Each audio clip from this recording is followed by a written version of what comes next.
ഏവർക്കും സ്വാഗതം.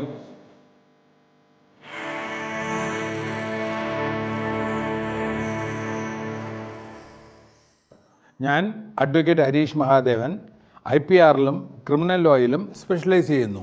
നിയമപരമായ വസ്തുതകൾ ചർച്ച ചെയ്യുന്നതിനും സംശയങ്ങൾ തീർക്കുന്നതിനുമുള്ള ഒരു പ്ലാറ്റ്ഫോമാണ് ഇത്.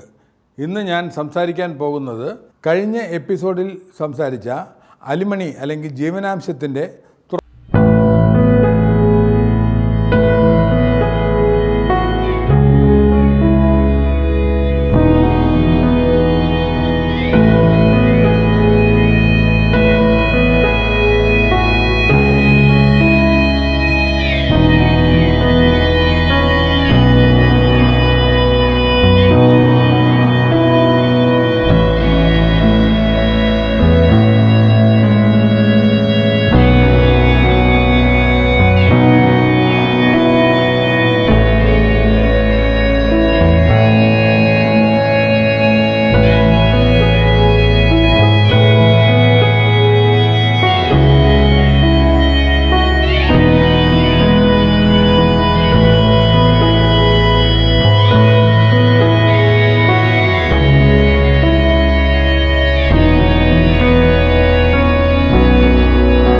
പലരെയും സംബന്ധിച്ചിടത്തോളം അലിമണി എന്നത് ത്യാഗത്തിൻ്റെ അംഗീകാരം, സംഭാവനകളുടെ അംഗീകാരം, വിവാഹത്തിൻ്റെ വൈകാരിക തകർച്ചയ്ക്ക് ശേഷമുള്ള അതിജീവനത്തിൻ്റെ ഉറപ്പ് എന്നിവയെ പ്രതിനിധീകരിക്കുന്നു.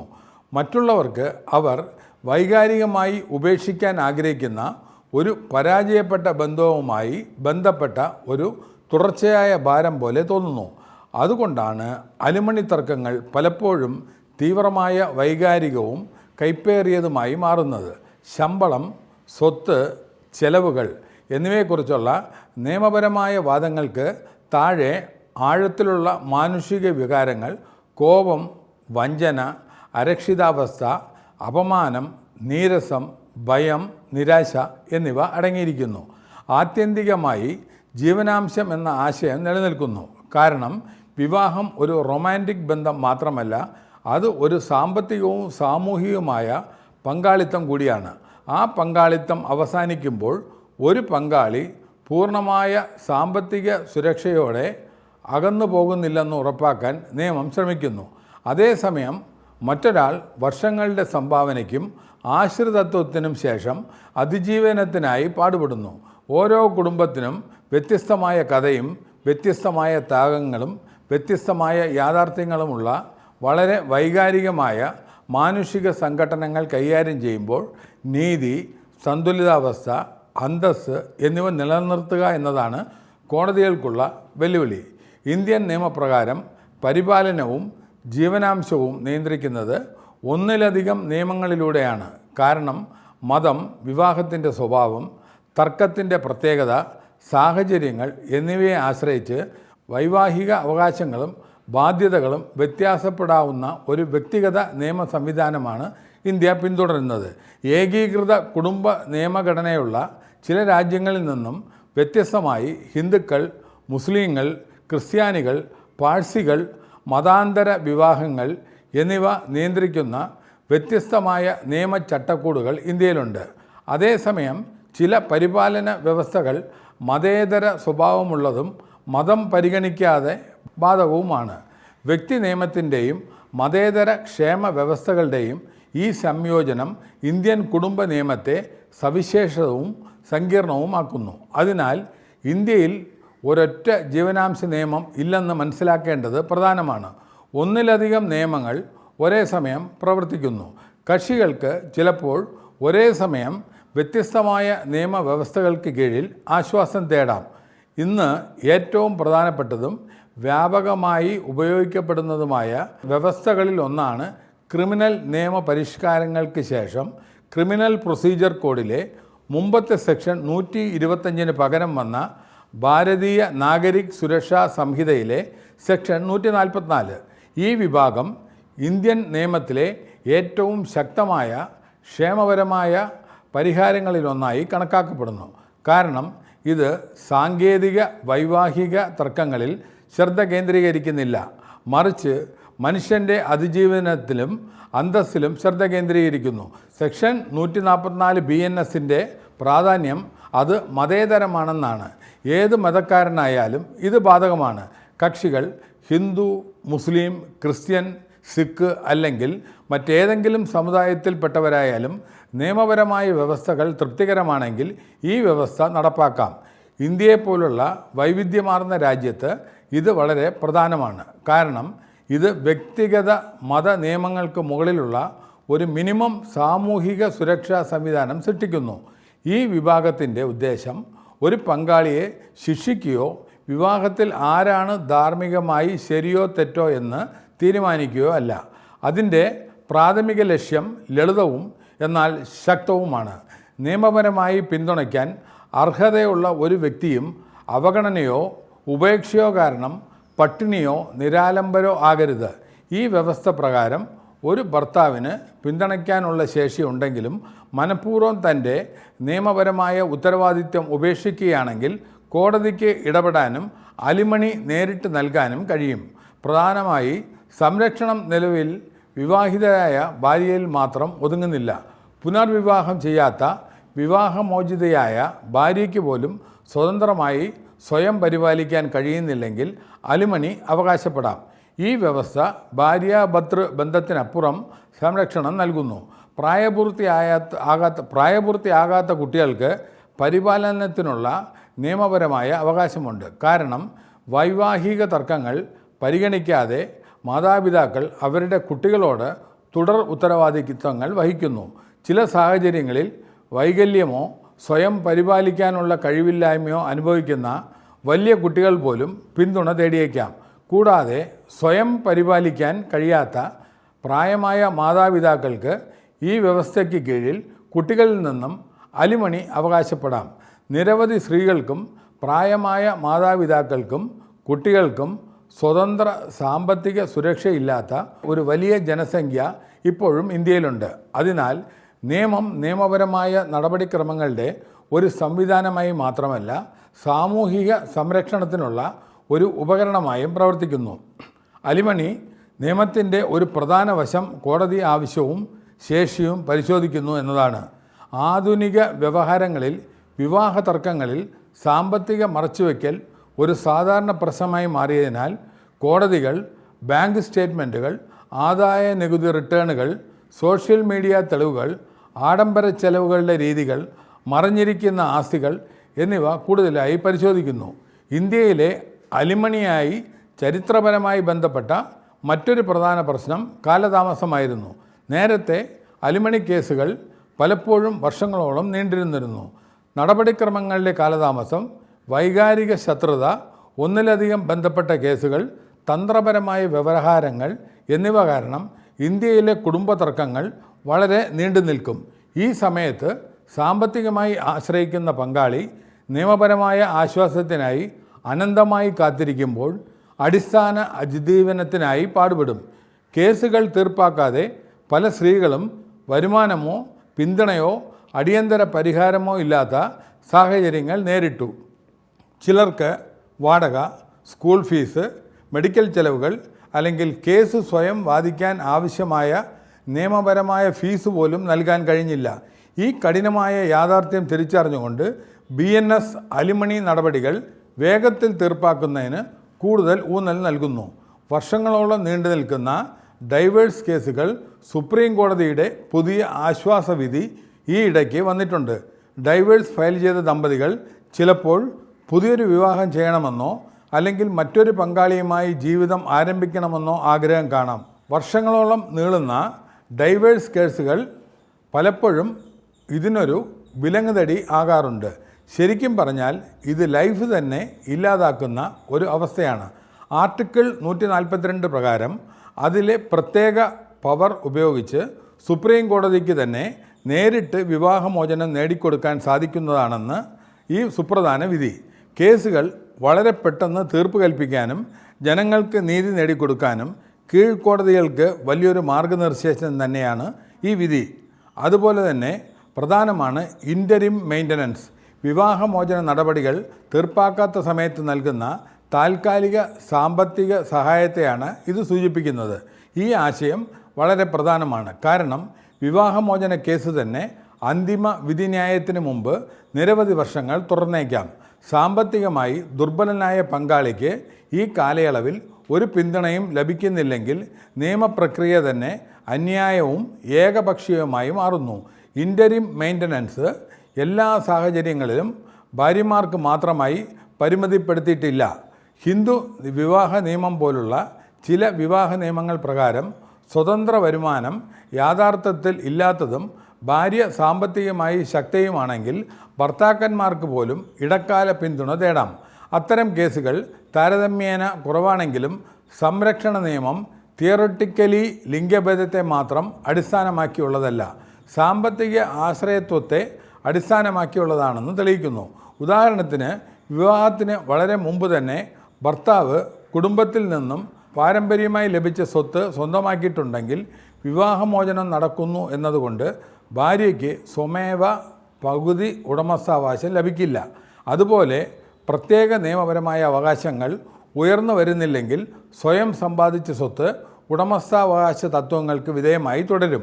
എന്നിരുന്നാലും ആ ആസ്തികൾ പ്രതിനിധീകരിക്കുന്ന സാമ്പത്തിക ശേഷി ഇപ്പോഴും അലിമണി കണക്കുകൂട്ടലുകളെ സ്വാധീനിച്ചേക്കാം.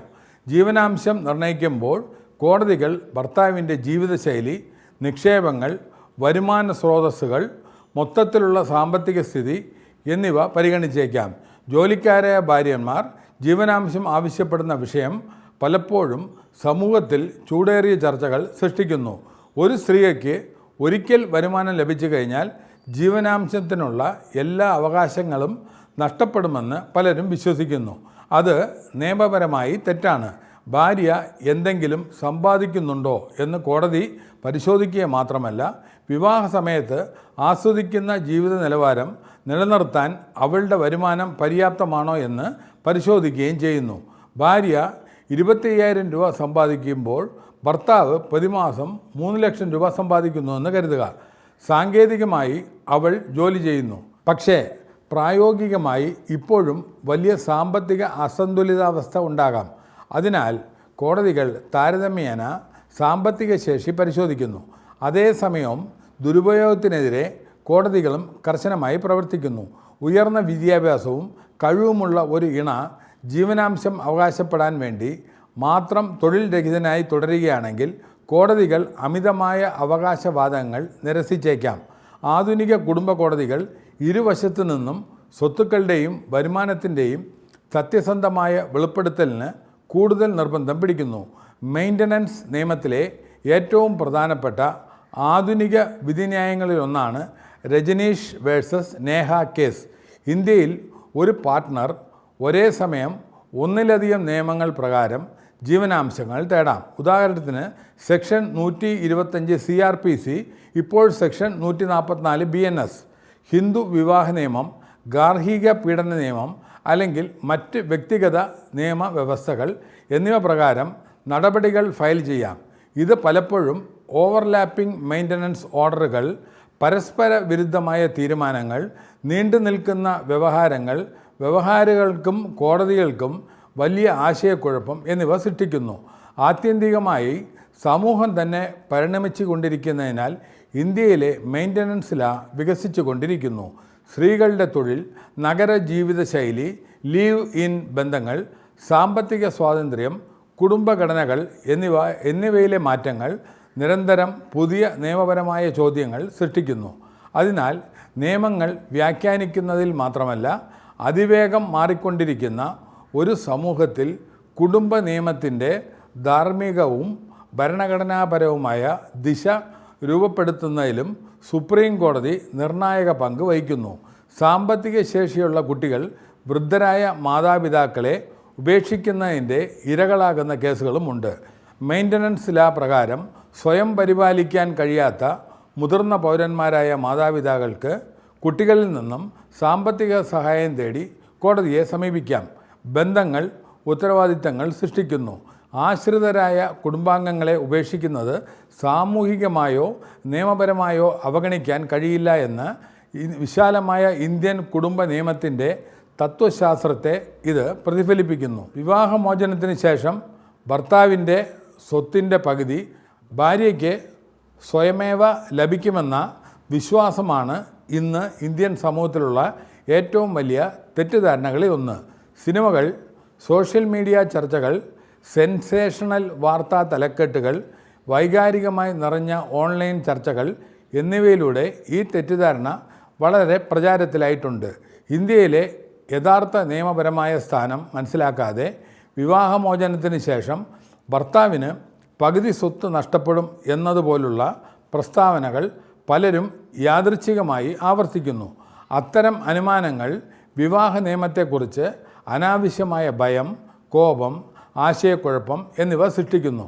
വാസ്തവത്തിൽ സമൂഹ സ്വത്തവകാശ സംവിധാനങ്ങളോ നിയമപരമായ തുല്യ വിഭജന നിയമങ്ങളോ നിലനിൽക്കുന്ന ചില വിദേശ അധികാര പരിധികൾ പോലെ ഇന്ത്യൻ നിയമം വൈവാഹിക സ്വത്തിൻ്റെ തുല്യ വിഭജനം നൽകുന്നില്ല. യുണൈറ്റഡ് സ്റ്റേറ്റ്സ് അല്ലെങ്കിൽ ചില യൂറോപ്യൻ നിയമവ്യവസ്ഥകൾ പോലുള്ള രാജ്യങ്ങളിൽ വിവാഹ സമയത്ത് സമാഹരിക്കുന്ന വൈവാഹിക സ്വത്തുകൾ നിർദ്ദിഷ്ടപരമായ ചട്ടക്കൂട്ടുകൾക്കനുസരിച്ച് വിഭജിക്കാവുന്ന സാഹചര്യങ്ങളുണ്ട്. എന്നാൽ ഇന്ത്യൻ വൈവാഹിക നിയമം വ്യത്യസ്തമായി പ്രവർത്തിക്കുന്നു. വിവാഹമോചനം സംഭവിക്കുന്നു എന്നതുകൊണ്ട് മാത്രം ഇന്ത്യൻ കോടതികൾ ഭർത്താവിൻ്റെ സ്വത്തുക്കളുടെ 50% ഉടമസ്ഥാവകാശം ഭാര്യയ്ക്ക് സ്വയമേവ കൈമാറുമെന്നില്ല. ആത്യന്തികമായി വിവാഹം വൈകാരികവും സാമൂഹിക സാമ്പത്തികവുമായ പരസ്പരാശ്രയത്വം സൃഷ്ടിക്കുന്നതിനാലാണ് മെയിൻ്റനൻസ് ലാ നിലനിൽക്കുന്നത്. ആ ബന്ധം തകരുമ്പോൾ കോടതികൾ നീതി, അന്തസ്സ്, ഉത്തരവാദിത്യം, പ്രായോഗിക യാഥാർത്ഥ്യങ്ങൾ എന്നിവ സന്തുലിതമാക്കാൻ ശ്രമിക്കുന്നു. അന്യായമായ ചൂഷണത്തെ പ്രോത്സാഹിപ്പിക്കാതെ യഥാർത്ഥ സാമ്പത്തിക ദുർബലത പരിഹരിക്കപ്പെടുന്നുവെന്ന് ഉറപ്പാക്കുക എന്നതാണ് നിയമവ്യവസ്ഥയുടെ മുന്നിലുള്ള വെല്ലുവിളി. അതിനാൽ കുടുംബ യാഥാർത്ഥ്യങ്ങളെ നിയമത്തെ മാനവികതയുമായും സാമ്പത്തിക യാഥാർത്ഥ്യങ്ങളെ വൈകാരിക കഷ്ടപ്പാടുകളുമായും നിയമപരമായ അവകാശങ്ങളെ സാമൂഹിക ഉത്തരവാദിത്വവുമായും സന്തുലിതമാക്കാൻ നിരന്തരം ശ്രമിക്കുന്നു.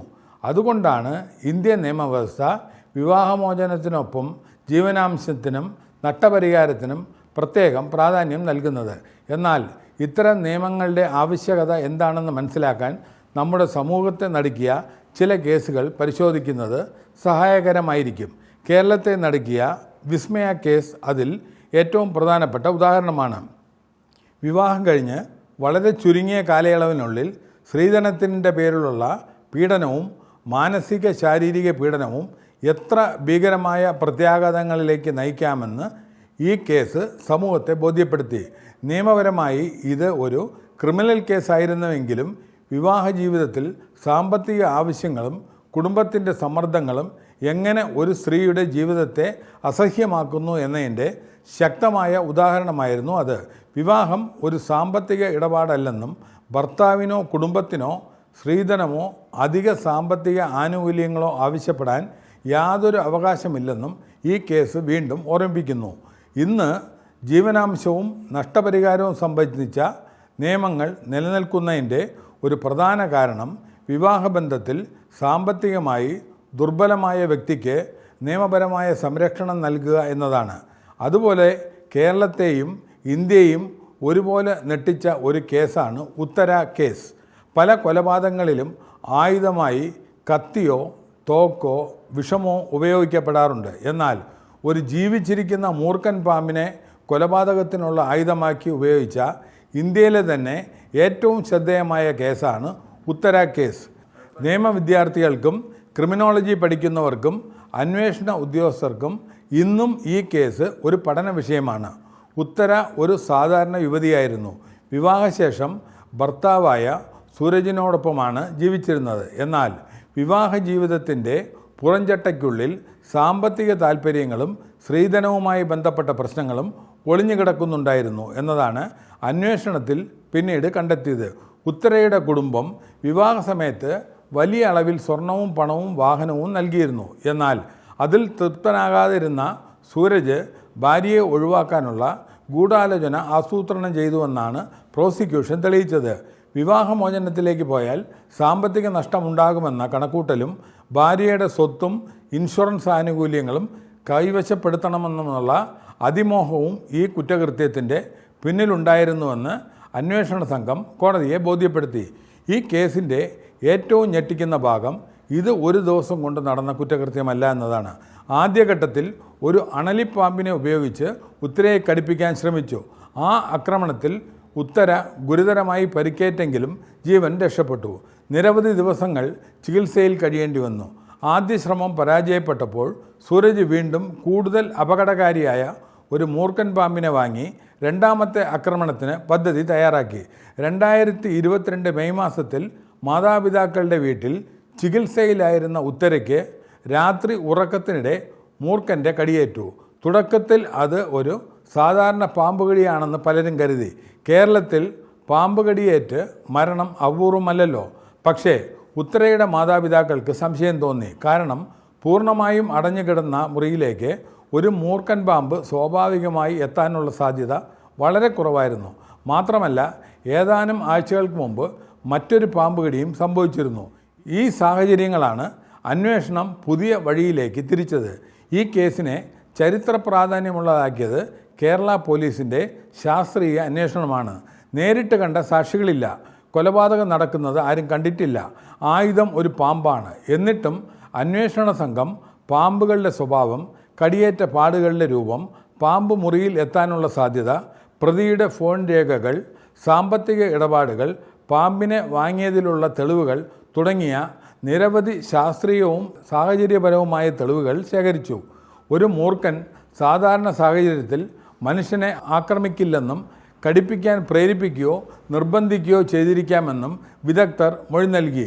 അന്വേഷണത്തിൻ്റെ ഭാഗമായി ഡമ്മി പരീക്ഷണങ്ങൾ വരെ നടത്തി കോടതിയിൽ തെളിവുകൾ ഹാജരാക്കി. അവസാനം കോടതി സൂരജിനെ കുറ്റക്കാരനായി കണ്ടെത്തി. ഭാര്യയെ കൊല്ലാൻ ജീവിച്ചിരിക്കുന്ന പാമ്പിനെ ആയുധമാക്കിയെന്ന നിഗമനത്തിലാണ് കോടതി എത്തിയത്. ശിക്ഷ വിധിക്കുമ്പോൾ കോടതി ഈ കുറ്റകൃത്യത്തെ അത്യന്തം ക്രൂരവും പൈശാചികവുമായ പ്രവൃത്തിയെന്ന് വിശേഷിപ്പിക്കുകയും കഠിനമായ ശിക്ഷ നൽകുകയും ചെയ്തു. ഈ കേസ് നമ്മെ പഠിപ്പിക്കുന്ന ഏറ്റവും വലിയ പാഠം എന്താണ്? കുടുംബത്തിനുള്ളിൽ നടക്കുന്ന അതിക്രമങ്ങൾ എല്ലായ്പ്പോഴും മർദ്ദനത്തിൻ്റെ രൂപത്തിലായിരിക്കണമെന്നില്ല. ചിലപ്പോൾ സ്നേഹത്തിൻ്റെ മുഖംമൂടിക്ക് പിന്നിൽ അത്യന്തം അപകടകരമായ ചൂഷണങ്ങളും ഗൂഢാലോചനകളും ഒളിഞ്ഞിരിക്കാം. അതുപോലെ കുറ്റവാളി എത്ര ബുദ്ധിപൂർവം കുറ്റം മറയ്ക്കാൻ ശ്രമിച്ചാലും ശാസ്ത്രീയ അന്വേഷണവും സാഹചര്യ തെളിവുകളും സത്യത്തെ പുറത്തു കൊണ്ടുവരുമെന്ന് ഉത്തര കേസ് തെളിയിച്ചു. ഇന്ത്യൻ ക്രിമിനൽ നിയമചരിത്രത്തിൽ പാമ്പിനെ കൊലയായുധമാക്കി ഉപയോഗിച്ച ഏറ്റവും വിചിത്രവും പ്രമാദവുമായ കേസായി ഉത്തര കേസ് മാറി. തിരുവനന്തപുരത്തെ ആറ്റിങ്ങൽ നീനു കേസ് മറ്റൊരു പ്രധാന സാമൂഹിക പാഠം നൽകുന്ന കേസാണ്. വിവാഹവും വ്യക്തിസ്വാതന്ത്ര്യവും കുടുംബസമാനവും തമ്മിലുള്ള സംഘർഷം എത്രത്തോളം ഗുരുതരമായ സാഹചര്യങ്ങൾ സൃഷ്ടിക്കാമെന്ന് ഈ കേസ് കാണിച്ചു. പ്രണയവിവാഹങ്ങൾക്കും സ്വതന്ത്രമായ ജീവിത പങ്കാളിയെ തിരഞ്ഞെടുക്കാനുമുള്ള അവകാശത്തിനുമെതിരെ നിലകൊള്ളുന്ന സാമൂഹിക സമ്മർദ്ദങ്ങൾ ചിലപ്പോൾ ദുരന്തങ്ങളിൽ കലാശിക്കാറുണ്ട്. വിവാഹബന്ധം നിയമപരമായ ഒരു കരാർ മാത്രമല്ല, ഭരണഘടന ഉറപ്പു നൽകുന്ന വ്യക്തിസ്വാതന്ത്ര്യത്തിൻ്റെയും അന്തസ്സിൻ്റെയും ഭാഗമാണെന്ന് ഇത്തരം കേസുകൾ നമ്മെ ഓർമ്മിപ്പിക്കുന്നു. വിവാഹ ജീവിതം തകരുമ്പോൾ നിയമപരമായ മാർഗങ്ങളിലൂടെ പ്രശ്നങ്ങൾ പരിഹരിക്കുന്നതിന് പകരം പ്രതികാരത്തിൻ്റെയോ ആക്രമണത്തിൻ്റെയോ വഴിയിലേക്ക് പോകുന്നത് വ്യക്തികൾക്കും കുടുംബങ്ങൾക്കും സമൂഹത്തിനും വലിയ നഷ്ടമാണ് ഉണ്ടാക്കുന്നത്. ഇത്തരം കേസുകൾ പരിശോധിക്കുമ്പോൾ ഒരു കാര്യം വ്യക്തമാണ്: ജീവനാംശവും നഷ്ടപരിഹാരവും ശിക്ഷാ നടപടികളല്ല, മറിച്ച് വിവാഹബന്ധം അവസാനിക്കുന്ന സാഹചര്യത്തിൽ സാമ്പത്തികമായി പിന്നോക്കം പോകുന്ന വ്യക്തിയുടെ ജീവിത സുരക്ഷ ഉറപ്പാക്കാനുള്ള നിയമപരമായ സംവിധാനങ്ങളാണ്. പലർക്കും തെറ്റിദ്ധാരണയുള്ളതുപോലെ വിവാഹമോചനം ലഭിച്ചാൽ എല്ലാ കേസുകളിലും ഭാര്യയ്ക്ക് സ്വമേധയാ വലിയ തുക ലഭിക്കണമെന്നില്ല. അതുപോലെ ഭർത്താവിന് എല്ലായ്പ്പോഴും നൽകേണ്ടി വരുമെന്നുമില്ല. ഓരോ കേസിൻ്റെയും പ്രത്യേക സാഹചര്യങ്ങൾ, വരുമാനശേഷി, സ്വത്ത്, ജീവിത രീതി, ആശ്രിതരായ കുട്ടികളുടെ അവസ്ഥ എന്നിവയെ അടിസ്ഥാനമാക്കിയാണ് കോടതി തീരുമാനമെടുക്കുന്നത്. അതിനാൽ വിസ്മയ കേസ്, ഉത്തര കേസ്, ആറ്റിങ്ങലിൽ നീനു കേസ് തുടങ്ങിയ സംഭവങ്ങൾ നമ്മെ പഠിപ്പിക്കുന്നത് വിവാഹ ജീവിതത്തിൽ പരസ്പര ബഹുമാനത്തിൻ്റെയും സാമ്പത്തിക നീതിയുടെയും വ്യക്തി സ്വാതന്ത്ര്യത്തിൻ്റെയും പ്രാധാന്യമാണ്. നിയമങ്ങൾ ഒരു കുടുംബം തകരാതിരിക്കാൻ സൃഷ്ടിച്ചവയല്ല. എന്നാൽ ഒരു ബന്ധം തകരുമ്പോൾ അതിൻ്റെ ആഘാതം കുറയ്ക്കാനും ഇരകൾക്ക് നീതി ഉറപ്പാക്കാനും വേണ്ടിയാണ് അവ നിലനിൽക്കുന്നത്. അതുകൊണ്ട് തന്നെ ജീവനാംശവും നഷ്ടപരിഹാരവും സംബന്ധിച്ച നിയമങ്ങളെ ശിക്ഷയായി കാണാതെ സാമൂഹിക നീതിയുടെ ഉപകരണങ്ങളായി കാണേണ്ടത് അത്യാവശ്യമാണ്. ഓരോ വിവാഹവും വ്യത്യസ്തമായതിനാൽ ഓരോ വിവാഹ കേസും വ്യത്യസ്തമാണ്. ചിലതിൽ യാഥാർത്ഥ്യമായ ഉപേക്ഷിക്കലിലും ത്യാഗവും ഉൾപ്പെടുന്നു. ചിലതിൽ വൈകാരിക കൃത്രിമത്വവും തെറ്റായ ആരോപണങ്ങളും ഉൾപ്പെടുന്നു. ചിലതിൽ ഇരുവശത്തും തെറ്റുകൾ സംഭവിക്കാതെ പരസ്പരം പൊരുത്തക്കേടുണ്ടാകുന്നു. ചിലതിൽ ഭാവി കേന്ദ്ര വിഷയമാകുന്ന കുട്ടികൾ ഉൾപ്പെടുന്നു.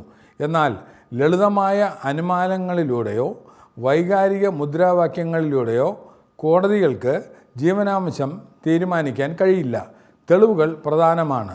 സാമ്പത്തിക സത്യം പ്രധാനമാണ്. മനുഷ്യൻ്റെ പെരുമാറ്റം പ്രധാനമാണ്. എല്ലാറ്റിനുമുപരി മനുഷ്യൻ്റെ അന്തസ്സ് പ്രധാനമാണ്. ഇന്ത്യയിലെ ജീവനാംശത്തിന് പിന്നിലെ യഥാർത്ഥ നിയമപരവും സാമൂഹികവുമായ തത്വചിന്ത അതാണ്. നിയമത്തിൻ്റെ ലക്ഷ്യം പ്രതികാരം, അപമാനം അല്ലെങ്കിൽ സാമ്പത്തിക നാശം അല്ല. വിവാഹത്തിൻ്റെ വൈകാരിക തകർച്ചയ്ക്ക് ശേഷം നീതി, ഉത്തരവാദിത്തം, അന്തസ്സ്, അടിസ്ഥാന നീതി എന്നിവ സമൂഹത്തിൽ നിലനിൽക്കുന്നുണ്ടെന്ന് ഉറപ്പാക്കുക എന്നതാണ് ഇതിൻ്റെ ലക്ഷ്യം.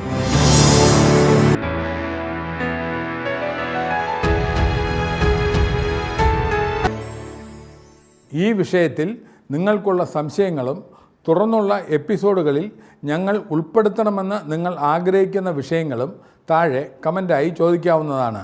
കഴിഞ്ഞ എപ്പിസോഡിന് ലഭിച്ച സപ്പോർട്ടിന് നന്ദി. നമസ്കാരം.